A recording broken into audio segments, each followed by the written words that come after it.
In today's video, I'm going to teach you how to write off a bad debt in QuickBooks Online. When a customer doesn't pay, and you know that invoice is never going to be collected, you don't want it sitting on your books forever. Instead, you write it off as bad debt. I'll walk you through how to set this up properly in QuickBooks Online so your reports stay accurate and clean. First, we're going to create a bad debts expense account. In QuickBooks Online, go to the Settings icon, then choose Chart of Accounts. In the top right, click New. For account type, select Expenses. For the detail type, choose Bad Debts.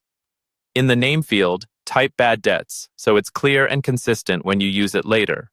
Once everything looks good, click Save and Close. This creates the account that will track the expense when you write off unpaid invoices. Next, we'll create a Bad Debts non-inventory item that points to that expense account.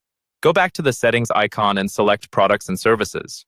Click New, then choose Non-Inventory.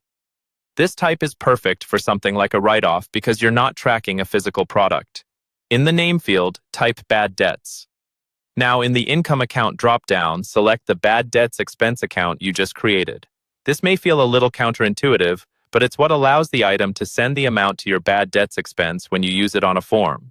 When you're done, click Save and Close. Now it's time to create a credit memo for the customer's unpaid invoice. Click the New button and select Credit Memo. Choose the correct customer from the Customer dropdown, so the credit memo links to their open invoice. In the Product or Service section, select the bad debts item you created earlier. In the Amount column, enter the exact amount you're writing off for that invoice. Double-check the numbers so you don't accidentally write off too much or too little.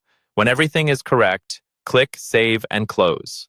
Finally, we'll apply that credit memo to the invoice. Click New again and choose Receive Payment.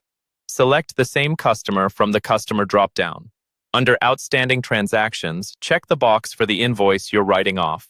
Then, under Credits, check the box for the credit memo you just created. Make sure the payment amount is 0 and that the credit fully offsets the invoice. When you click Save and Close, the invoice will now show a 0 balance and your bad debt will be properly recorded.